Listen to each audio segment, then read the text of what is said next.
समुद्र के पास एक चट्टान के ऊपर जेन ने तय किया कि अब समय आ गया है कि वह चीजों को खत्म करे। कुछ दिनों बाद जेन की सबसे अच्छी दोस्त ओलिविया किसी प्रियजन की हानि को प्रभावित किए बिना अपनी सामान्य दिनचर्या को पूरा करने की कोशिश कर रही है। वो एक बहुत महत्वाकांक्षी लड़की है जो हर कक्षा में कड़ी मेहनत करती है, हर सुबह व्यायाम करती है, जोसा के दान में मदद करती है, डिबेट क्लब की कप्तान है और स्टैनफोर्ड विश्वविद्यालय जाने के सपने देखती है।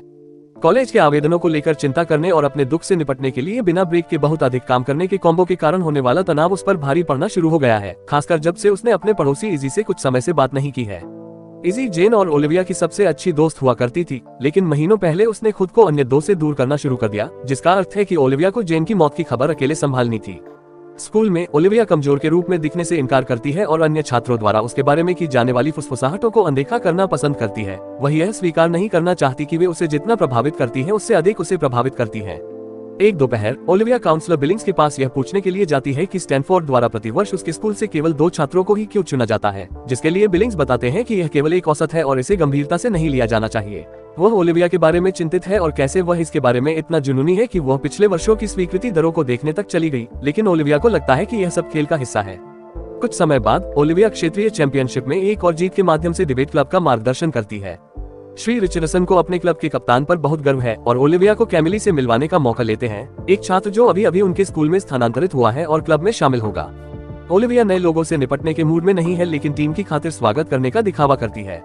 स्टैनफोर्ड को अपना आवेदन भेजने के बाद ओलिविया वेबसाइट को बार बार ताज़ा करने से खुद को रोक नहीं पाती है, लेकिन अंत में वह स्वीकार करती है कि इस पर ध्यान देने से कोई फायदा नहीं होगा और वह बिस्तर पर चली जाती है। लेकिन सोने के बजाय वह सोशल मीडिया पर कैमिली को देखती है और दोस्तों से मिलने वाली सभी प्रकार की टिप्पणियों से ईर्ष्या करती है। अगले दिन कक्षाओं के बीच ओलिविया अपने फोन पर स्टैनफोर्ड वेबसाइट देखती है और यह जानने के लिए निराश हो जाती है कि उसका आवेदन स्थगित कर दिया गया है। यह समाचार उसे एक टूटने की ओर धकेलना शुरू कर रहा है कि वह बोतल बंद कर देता है और उसे गलियारे के बीच में जेन को अचानक देखने का कारण बनता है। उसका शरीर अब इन सभी अचानक भावनात्मक भूसे को सहन नहीं कर सकता है और ओलिविया बाथरूम में उल्टी फेंकती है। कैमिली भी बाथरूम में है और जबकि वह कुछ नहीं कहती है, ओलिविया को लगता है कि कर्म उसका मजाक उड़ा रहा है। बाद में ओलिविया बिलिंग्स को देखने जाती है और अंत में खुद को रोने देती है।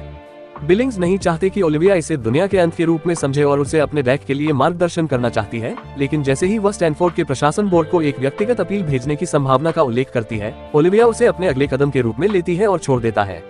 बाद में जब वह डिबेट क्लब में जाती है तो पाती है कि वह हमेशा की तरह पहली नहीं है। कैमिली पहले से ही रिचर्डसन के साथ चैट कर रही है। मामले को बदतर बनाने के लिए रिचर्डसन ने अभ्यास के लिए ओलिविया और कैमिली की जोड़ी बनाई। ओलिविया बस उनके तर्कों पर आगे बढ़ना चाहती है, लेकिन जब कैमिली ओलिविया ने जो लिखा था उसे सही करने में अपनी मदद की पेशकश करती है तो वह अतिरिक्त चिढ़ जाती है, क्योंकि उसके पास नागरिकों के पास जाने का अनुभव है और ओलिविया के पास नहीं है। कैमिली को लगता है कि टीम को उसके नेतृत्व कौशल से भी लाभ होगा और यह टिप्पणी ओलिविया में एक चिंता का दौरा शुरू कर देती है, जिससे वह बेहोश हो जाती है। एक क्षण बाद जब वह उठती है तो ओलिविया जेन को फिर से खड़े हुए देख सकती है, लेकिन एक और बुरी खबर आ रही है। रिचर्डसन देख सकती है कि वह अच्छा नहीं कर रही है और उसे आराम करने की जरूरत है, इसलिए वह इस सप्ताहांत के टूर्नामेंट में नहीं आएगी। अविश्वसनीय रूप से निराश ओलिविया अपना गुस्सा निकालने के लिए अपनी कार की ओर भागती है। इजी उसे देखती है और उसकी चिंता में वह ओलिविया को सवारी देने के लिए खुद को धक्का देती है। जब वे घर पहुंचते हैं, ओलिविया एक त्वरित धन्यवाद के बाद कार से बाहर निकलने की कोशिश करती है, लेकिन इजी बेहतर करना चाहती है और रोते हुए उसे गले लगा लेती है और स्वीकार करती है कि उसे जेन की भी याद आती है। स्कूल में अगले दिन ओलिविया ने कैमिली को यह कहते हुए सुन लिया कि वह इस सप्ताह के अंत में कप्तान के रूप में भर रही है, लेकिन उसे पूरा यकीन है कि रिचर्डसन इसे स्थायी बनाने जा रहा है, क्योंकि ओलिविया कार्य करने के लिए बहुत बीमार है। चिंता फिर से ओलिविया के पास आने लगती है, जिसके कारण वह आईने में जेन को देख पाती है, लेकिन इससे पहले कि वह इसके बारे में बहुत कठिन सोच पाती, इजी आश्चर्यजनक रूप से उससे संपर्क करती है, जो सोचती है कि क्या ओलिविया को फिर से सवारी की जरूरत है। वह नहीं करती है, लेकिन ओलिविया अवसर को हाथ से जाने नहीं दे सकती है और इजी को पुराने समय की तरह उसके साथ एक कॉफी लेने के लिए कहती है। लड़कियां थोड़ी देर के लिए चैट करती हैं और ओलिविया कैमिली के बारे में शेखी बघारने का मौका लेती है। इजी को उसे गूगल करने के लिए प्रेरित करती है। इस तरह उन्हें पता चलता है कि कैमिली को स्थानांतरित कर दिया गया था, क्योंकि उसके पुराने स्कूल में उसने अपने शिक्षक को यह दिखाने के लिए फंसाया कि वह उसे परेशान कर रहा था। इजी को लगता है कि ओलिविया को इस जानकारी का इस्तेमाल कैमिली को ब्लैकमेल करने और उसे पीछे हटाने के लिए करना चाहिए, लेकिन ओलिविया को लगता है कि यह हद पार करना होगा। सप्ताहांत के दौरान ओलिविया वाद विवाद प्रतियोगिता देखने जाती है और कैमिली के शानदार प्रदर्शन से इतनी चिढ़ जाती है कि वह उसे बेनकाब करने के बारे में अपना मन बदल लेती है। वह इजी को देखने जाती है और उसे दिखाती है कि उसे कैमिली का अदालती आदेश मिल गया है, लेकिन उसे यकीन नहीं है कि मुसीबत में पड़े बिना कैसे आगे बढ़ना है। इजी ने कनेक्ट पर एक अनाम खाता बनाने का प्रस्ताव रखा है, सोशल मीडिया प्लेटफॉर्म जिसका उपयोग हर कोई करता है, और ओलिविया को यह विचार पसंद आया। हालांकि जब इजी अपने पुराने कंप्यूटर को पकड़ती है और उसे पता चलता है कि पिछली बार जब वह आई थी तो जेन ने अपना खाता छोड़ दिया था, तो वे उदास हो गए थे। शुरुआती झटकों के बीच जाने के बाद ओलिविया ऐसा करने के लिए जेन के खाते का उपयोग करने का प्रस्ताव करती है, क्योंकि यह कैमिली के सिर के साथ और भी अधिक खिलवाड़ करेगा, और इजी इस तथ्य पर विचार करने के बाद स्वीकार करती है कि जेन शायद इस तरह की शरारत को पसंद करेगी। वे कैमिली को एक निजी संदेश भेजकर शुरू करते हैं, अदालत के आदेश का स्क्रीनशॉट दिखाते हुए, और उस पर रिचर्डसन के साथ वही करने का आरोप लगाते हैं जो उसने अपने पिछले स्कूल में किया था। लड़कियां अपने फोन में जेन का खाता भी जोड़ लेती हैं ताकि वे कक्षाओं के बीच में डीएम के माध्यम से कैमिली को परेशान करना जारी रख सके। कुछ समय बाद कैमिली को प्रिंसिपल के कार्यालय में बुलाया जाता है। यह एक संयोग नहीं हो सकता है, और जब लड़कियां सोशल मीडिया की जांच करती हैं, तो उन्हें कैमिली की प्रोफाइल चली जाती है। ओलिविया थोड़ा दोषी महसूस करती है, लेकिन इजी उसे याद दिलाती है कि वह वास्तव में यही चाहती थी। ओलिविया को रिचर्डसन को देखने के लिए एक निर्दोष कृत्य के लिए जाने के लिए प्रेरित करती है, क्योंकि वह पिछले सप्ताह अपने व्यवहार के लिए माफी मांगती है। यह दिखावा करती है कि वह कैमिली के साथ नेतृत्व साझा करने के लिए ठीक होगी। रिचर्डसन उसकी परिपक्वता से प्रभावित है, लेकिन उसे सूचित करना है कि कैमिली का फिर से स्थानांतरण हो गया है। घटनाओं के इस मोड़ से प्रसन्न होकर ओलिविया ने अपना अपील पत्र पूरा किया और उसे बिलिंग्स को दिखाया, जिसने उसे बताया कि पत्र बहुत सादा है और पर्याप्त व्यक्तिगत नहीं है। यह तुरंत ओलिविया के अच्छे मूड को नष्ट कर देता है, जो केवल तब खराब हो जाता है जब बाद में श्रीमती वेस्ट पूरी कक्षा को बताती है कि उनके सभी कागजात निराशाजनक थे। बाद में दोपहर में ओलिविया ने इजी को बाहर घूमने के लिए कहा, क्योंकि उसे एक विचार आया, जेन के खाते का उपयोग करना श्रीमती वेस्ट से निपटने का उनका जवाब हो सकता है। इजी सोचती है कि क्या अगले शिक्षक के लिए जाना बहुत अधिक नहीं होगा, लेकिन ओलिविया याद दिलाती है कि जेन वेस्ट से भी नफरत करती थी और वह हमेशा छात्रों के लिए क्रूर रही है, इसलिए वह उजागर होने की पात्र है। अगले दिन श्रीमती वेस्ट एक स्क्रीन का उपयोग करके कक्षा शुरू करती है, जिसे इजी द्वारा हैक कर लिया जाता है, जो मूर्खतापूर्ण संदेश और सोशल मीडिया से वेस्ट की तस्वीरें पोस्ट करती है और उसे बताती है कि उसका जीवन उदास है। पूरी कक्षा हंसने लगती है और वेस्ट अपना दिमाग खो देती है। हर छात्र के कंप्यूटर को मस्खरा खोजने के लिए जांचती है, क्योंकि वह उनका नाम लेती है। ओलिविया अपने फोन के साथ पूरे सौदे को रिकॉर्ड करती है, जिसमें वह क्षण भी शामिल है जब वेस्ट गलती से एक छात्र को अपनी कोहनी से मारती है। लड़कियां जेन के खाते पर वीडियो पोस्ट करती हैं और यह तुरंत वायरल हो जाता है, जिससे वेस्ट एक घोटाले में फंस जाती है और अपना खाता भी हटा देती है। अगली सुबह ओलिविया संतोष के साथ देखती है कि वेस्ट अपने सामान के साथ स्कूल से निकल रही है, क्योंकि उसे निकाल दिया गया है। अगली बार जब वह जेन को गलियारे में देखती है तो वह अब और नहीं डरती, क्योंकि उसे लगता है कि उसकी सहेली को गर्व है। जब प्रिंसिपल रोड्स कक्षा में आते हैं, जो हुआ उसके बारे में विवरण पूछने के लिए, ओलिविया ने उसे बताया कि सभी ने एक ही चीज देखी। शरारत असभ्य लेकिन हानिरहित थी, इसलिए वेस्ट ने काफी डरावने तरीके से प्रतिक्रिया व्यक्त की।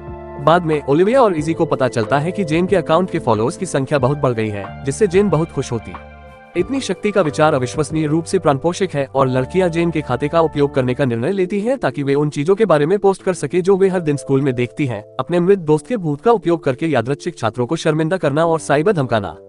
चीजें तभी अजीब हो जाती हैं जब जेन के खाते पर एक पोस्ट दिखाई देती है कि न तो इजी और न ही ओलिविया को बनाना याद है, लेकिन चूंकि दोनों शपथ लेते हैं कि उन्होंने कभी किसी को पासवर्ड नहीं दिया, इसलिए वे ध्यान भटकाने के क्षण पर इसे दोष देते हैं। कुछ समय बाद ओलिविया ने इजी को स्टैनफोर्ड का झंडा लटकाते हुए पाया, क्योंकि उसे उनके द्वारा स्वीकार किया गया था।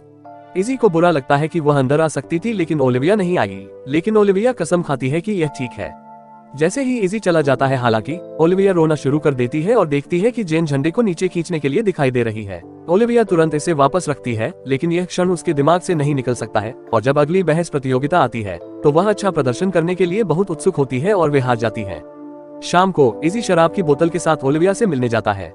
कुछ समय तक साथ रहने के बाद इजी ने स्वीकार किया कि वह ओलिविया को अपने साथ एक पार्टी में आने के लिए कहने आई थी, क्योंकि उसे नैतिक समर्थन की आवश्यकता है, क्योंकि पार्टी उसके पूर्व के घर पर आयोजित की जा रही है।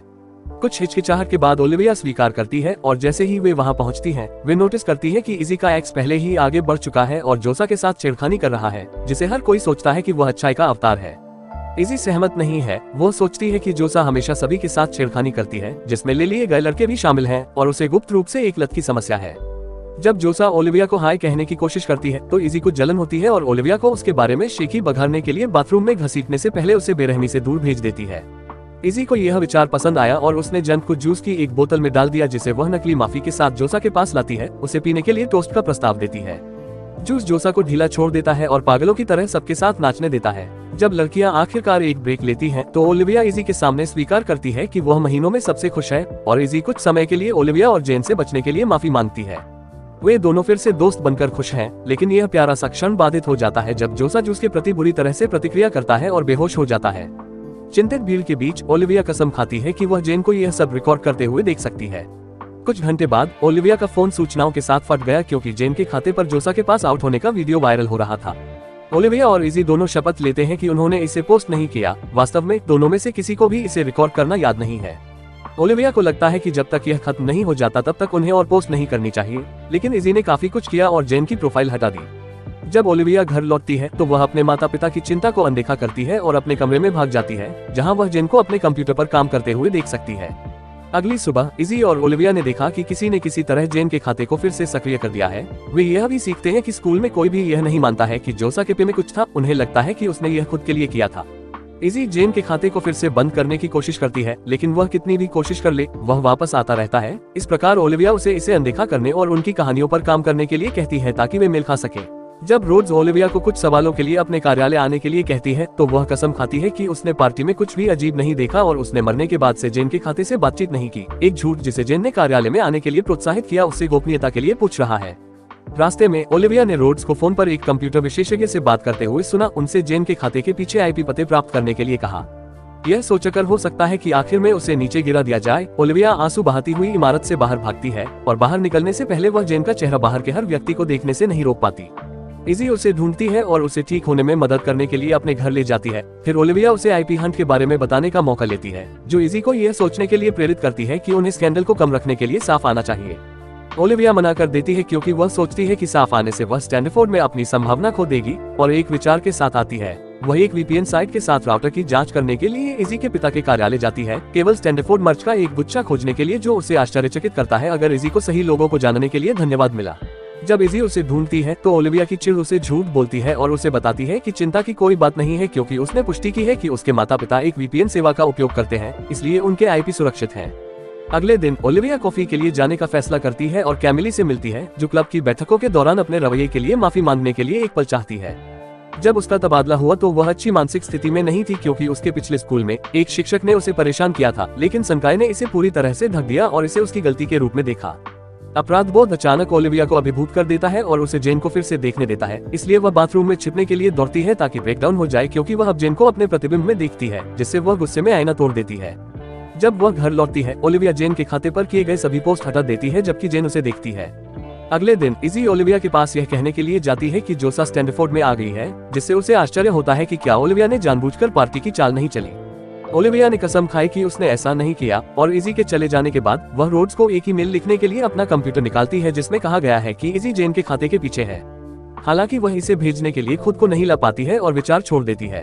दोपहर में ओलिविया एक और वाद विवाद प्रतियोगिता के लिए तैयार हो रही होती है जब उसे इजी का फोन आता है, जो गुस्से में है क्योंकि उसे पता चला है कि वीपीएन का बहाना झूठ था और उसने देखा कि ओलिविया ने जेन की सभी पोस्ट हटा दी हैं। इससे उसे लगता है कि ओलिविया हर चीज के लिए उसे दोष देने की योजना बना रही है, इसलिए इजी रोड्स को बुलाएगा और पहले कबूल करेगा। पकड़े जाने से इनकार करते हुए ओलिविया ने इजी के पास उसे कबूल न करने के लिए मनाने की कोशिश करने के लिए ड्राइव करने का फैसला किया, लेकिन इजी ने उसके साथ किया। उस पर अपनी समस्याओं से निपटने के बजाय जेन के भूत के पीछे छिपने का आरोप लगाया। जब इजी रोड्स को कॉल करने के लिए अपना फोन निकालती है तो ओलिविया उसे रोकने के लिए उस पर कूद पड़ती है और लड़कियां डिवाइस को लेकर लड़ने के लिए पूल में गिर जाती हैं। ओलिविया का जीतने का जुनून उसे इजी को पानी के नीचे इतनी जोर से धक्का देता है कि बेचारी लड़की डूब जाती है। जबकि वह रैक में अपने दिल को रोती है, ओलिविया की स्मार्ट वॉच उसे आने वाली प्रतियोगिता की याद दिलाती है, इसलिए वह खुद को एक साथ रखती है और एक योजना के साथ आती है। इजी की जेब में 2 ईंटें डालने के बाद ओलिविया अपने शरीर को पूल के बीच में छोड़ देती है ताकि ऐसा लगे कि उसने खुद ऐसा किया है। फिर वह नहाती है और एक ड्रेस पहनती है जिसे वह इजी की अलमारी से लेती है। हमेशा यह सुनिश्चित करती है कि घर में उसकी उपस्थिति के किसी भी सबूत को साफ किया जाए। अंत में वह इजी का कंप्यूटर पकड़ लेती है और अपने खाते पर पोस्ट करती है, जिससे ऐसा लगता है कि इजी ने स्वीकार किया है कि वह जेन के खाते का उपयोग कर रही है और यह समझकर कि उसने जो नुकसान पहुंचाया है उसने उसका अंतिम लक्ष्य बना दिया है। यह सब करने के बाद ओलिविया वापस प्रतियोगिता में वापस जाती है, जहां वह अपने विरोधियों को पूरी तरह से कुचल देती है और टीम नेशनल में जगह बना लेती है। जब वे जश्न मना रहे होते हैं, वे सोशल मीडिया के माध्यम से इजी के बारे में पता लगाते हैं और ओलिविया को पुलिस से बात करने के लिए घर भेज दिया जाता है। अधिकारी उसकी कहानी और उसके नकली आंसुओं पर विश्वास करते हैं और जब उससे कुछ घंटों पहले इजी द्वारा दी गई बातचीत के बारे में पूछा जाता है तो ओलिविया ने नाटक किया कि उसकी सहेली केवल उसे शुभकामनाएं देना चाहती थी। कुछ दिनों बाद ओलिविया ने अंततः स्टैनफोर्ड के लिए इजी के साथ अपनी दोस्ती को एक सोप स्टोरी के रूप में और एक व्यक्ति के रूप में अपनी प्रेरणा के स्रोत का उपयोग करते हुए अपना अपील पत्र पूरा किया, यह कहते हुए कि वह मानसिक स्वास्थ्य का अध्ययन करने के लिए कॉलेज में जाना चाहती है और उन लोगों की मदद करना चाहती है जो उसके जैसे पीड़ित है। 2 मृत दोस्त। अगली वाद विवाद प्रतियोगिता के दौरान ओलिविया जेन को जनता के बीच एक मुस्कान के साथ देख सकती है, जो दिखाती है कि उसे गर्व है कि उसे वह मिल गया है जो वह चाहती थी। देखने के लिए धन्यवाद। इस तरह के और वीडियो के लिए सदस्यता लें और चैनल को बढ़ने में मदद करें।